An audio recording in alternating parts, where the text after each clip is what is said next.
Thanks so much for being with us here on Atlanta News First Plus. A brand new start to the week, of course, and I do have a little bit of bad news for commuters out there. I want to let you know that there is a very busy intersection, a heavily traveled intersection near Piedmont Park in Midtown that is actually going to be closed down for the entire week. So yeah, I know that's going to be an inconvenience for some folks for sure. And crews are making some progress, I should let you know, on this intersection. Again, it's near Piedmont Park in Midtown, closed down this week for safety upgrades. Atlanta News First Don Shipman has been with the First Alert breaking news tracker at 10th Street and Monroe Drive. And crews, again, they've been working on that intersection all morning. The fencing is up and so are the signs directing people away from this intersection. I want to show you where we are. This is Monroe Drive right here, and you can see it is blocked off to pedestrians and traffic. Right across the way is 10th Street, the high school, the stadium on that corner, and then on the other side over here, Piedmont Park. This is a very busy intersection, specifically if you're, here during the weekend hours. A lot of people making their way down the Beltline towards Ponce City Market. The idea, though, here is to make it safer for pedestrians at this intersection. Work on the bike lane on 10th Street is going to be happening throughout this week.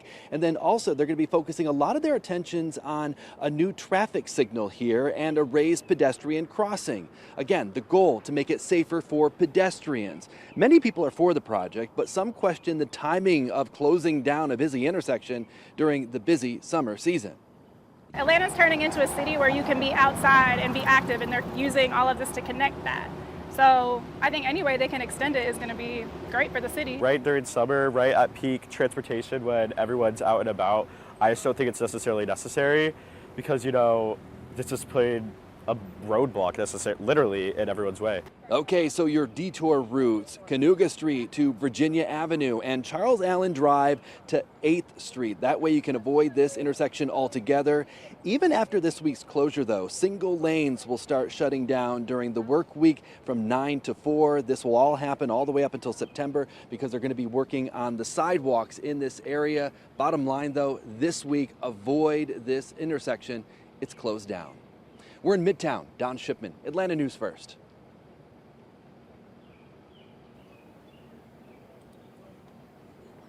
Thanks so much to Don for that report. Okay, I want to let you know about yet another water main break. I don't want to let you know, but I have to let you know when they say that. So we're talking about another water main break, this one being investigated near Martin Luther King Jr. Drive Northwest. Okay, so obviously this comes off the heels of one of the largest water main breaks in recent history in Atlanta that really brought a lot of the city to kind of a standstill for a period of time. But according to Atlanta's Watershed, their X page, the investigation into this one could result in a temporary water disruption for some people. We are in contact with the Atlanta Watershed to get more information, but again, this is being investigated near Martin Luther King Jr. Drive Northwest. Hopefully it's nothing on the scale of what we saw last week. Fingers crossed on that, but we're going to keep following the latest. Okay, also, let's talk about the USPS problems, right? The Postal Service problems that, many of us have been experiencing.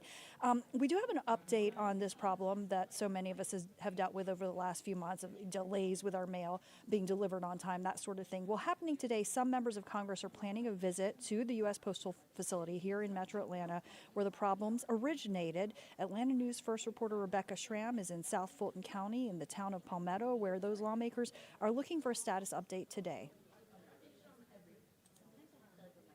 The Postmaster General said last month that the problems should be fixed by summer here at this sprawling facility in South Fulton County. Well, today we should find out whether that's the case.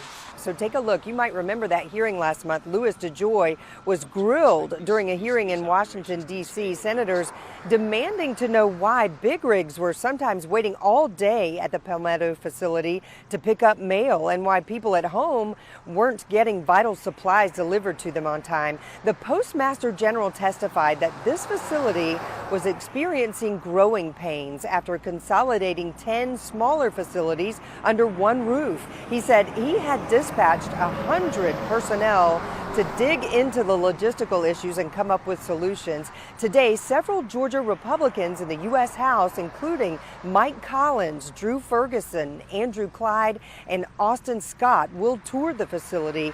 Democrats have put the pressure on the U.S. Postal Service, too. Here's what Georgia Senator John Ossoff said during his visit a couple of weeks ago. This is not on postal workers. Postal workers have tough jobs. This is a question of management, competent management. After today's tour, those members of Congress will brief the media on what they learn. Atlanta News First will be here for that, and we'll have updates for you throughout the day. In Palmetto in South Fulton County, Rebecca Schramm, Atlanta News First. Thanks so The much, Rebecca, Postmaster for that General report. said Okay, let's talk about the St. Jude Dream Home giveaway. Here's some footage of the campus of St. Jude Children's Research Hospital. And again, this is dedicated to helping children who are suffering from cancer. They're, you know, as they say, they're saving lives, they're finding cures. That's what their work is all about. So we've been talking about the St. Jude Dream Home giveaway. And it's this beautiful home in Cumming, Georgia, valued at $675,000. It's brand new. And, you know, if you think nobody ever wins these things, it's definitely not the case. In fact, Atlanta News First Tracy Hutchins caught up with last year's Dream Home winner who stepped into her new home for just under $100.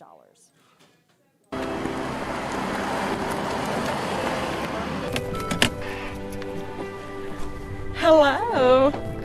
Oh, it's beautiful. Dixie Smith and her husband Cleveland could not believe it. She won the 2023 St. Jude Dream Home. Welcome to your new home. Oh, wow. Oh, wow. It's more beautiful than the pictures. This is amazing. So this is a kitchen, Dixie and Cleveland, that y'all could really entertain in. You know what I mean? Upgraded Bosch appliances everywhere. You can stay in your bed and start the oven. Wow, start that sounds great. Dixie says she's been watching the virtual tour of the St. Jude Dream Home again and again. How different does it seem now being in it?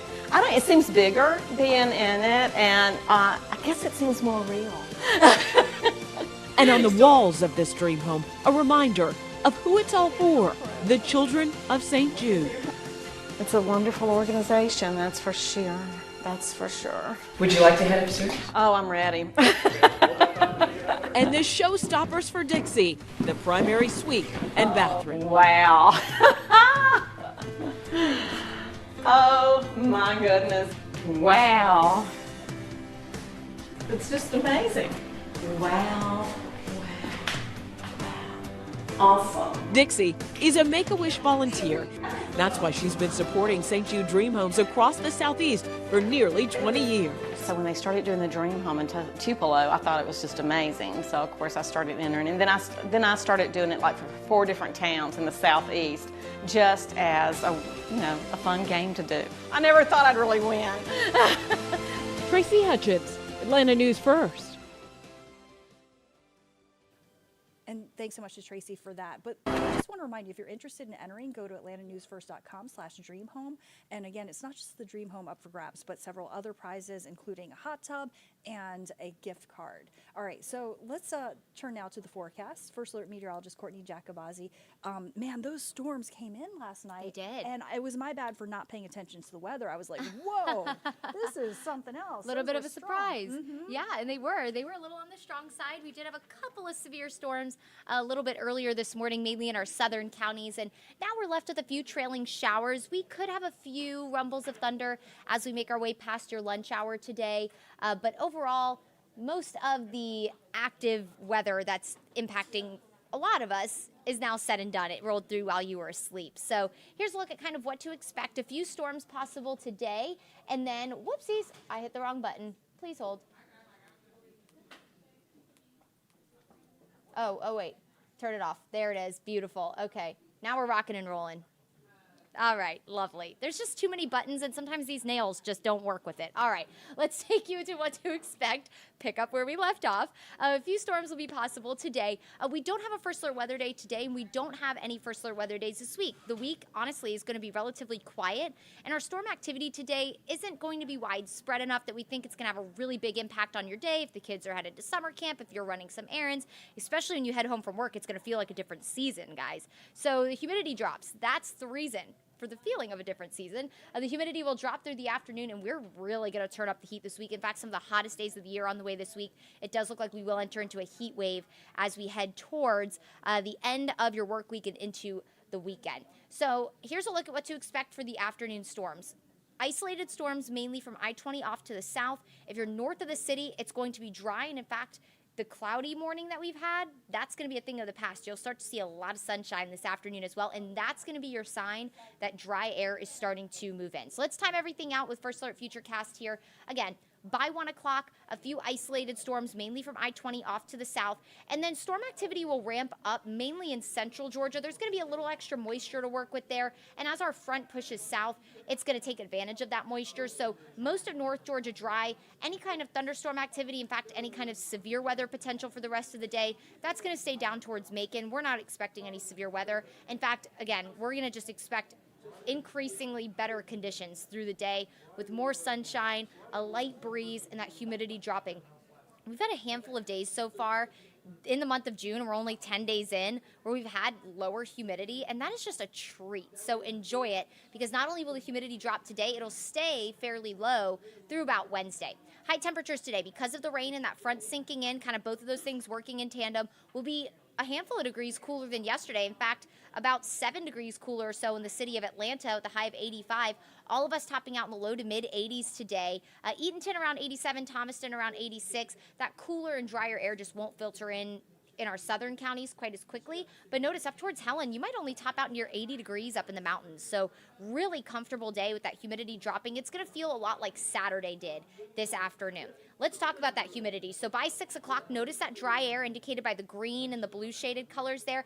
That's going to filter in, and that will stay in the forecast again through potentially Wednesday. It'll just be spectacular. Now, don't get me wrong, it'll still be hot, but the mornings will be the sweet spot. So as you're headed to work in the morning, maybe the kids are getting up to go to summer camp early in the morning, it's going to feel like some later spring mornings these next couple of days. So overnight lows tonight, this is what you'll step out to tomorrow morning. Speaking of, low humidity paired with upper 50s to low 60s, that's going to feel spectacular tomorrow morning. So I know sometimes going to work, getting up and going isn't your favorite thing to do, but at least you're walking out to some nice weather, right?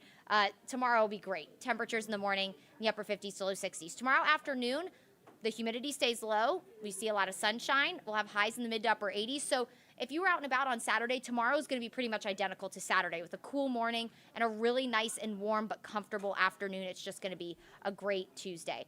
Now this week, we'll have an area of high pressure start to build. We call it a Bermuda high. It sits out in the Atlantic Ocean. Well, it's going to kind of scoot closer to us here in Georgia and dominate the forecast. And what that's going to do is pull our wind out of the south, which pulls in warmer and more moisture-rich air from the Gulf of Mexico and the Atlantic. And it's also going to keep us dry. It kind of serves as a force field. So not only will we be dry, but we'll also be really hot. Underneath an area of high pressure, air sinks. When air sinks, it warms. And that warming trend will really kick off, especially as we head towards the middle of the week. Let's show you that here with our forecast high temperatures the next few days. Tuesday will be in the upper 80s, same with Wednesday. I wouldn't be surprised if we do bump that to 90. Now, Thursday and Friday, we're heading into the low to mid 90s, and the humidity returns. So what does that mean? Oh boy, those heat index values, they're gonna climb, guys. So it's gonna feel closer to 100 degrees as we head into Friday. Now, I do wanna note, some models are putting us in the upper 90s as we head towards the weekend. So it is very possible that these numbers you're seeing on our First Alert 7-day forecast do climb as we go to the end of the week. You know, we've been really lucky. The warmest day of the year so far has only been 93, and that was yesterday. So we've been pretty lucky so far to not have some crazy heat, because if you can remember back to, I believe it was 2019, 2018, we had a 100-degree day in May. So we were scorching even before June started. So we've been pretty lucky, but it was only about time, right? So temperature is going to climb in a really big way by the end of the week. Today, 30% coverage of showers and storms, mainly along and south of I-20 is where we're going to look for that storm coverage today. Temperatures in the mid-80s. Tomorrow morning, waking up in the upper 50s to low 60s, really comfortable with highs in the upper 80s tomorrow afternoon. Another really nice morning on Wednesday. If you're able to take your coffee out on your back porch, your front porch, and just kind of revel in the nice weather for a few minutes, totally recommend doing that. Highs near 90 on Wednesday. Few storms possible, just the diurnal heat of the day, showers and thunderstorms, pop-up storms possible Thursday afternoon with highs in the low 90s. Mornings will get a lot warmer in the 70s, and then we'll be back in the mid-90s, maybe even upper 90s Friday and Saturday with a few storms possible Sunday. Another cold front will move in, and that could offer us a few isolated storms, and that'll bring temperatures away from the mid to upper 90s and back into the low 90s to round out the weekend. But overall, minimal rain, plenty of heat on the way for the upcoming week. So be sure you're packing plenty of water, drinking plenty of things like Gatorade. You might need something more than water, something with a little bit of electrolytes in it as we head into this hot and eventually humid end to the week. All right, everyone, that's a look at your forecast. Thanks so much for joining us for your top stories and your First Alert forecast here on Atlanta News First Plus. We'll catch you here next time.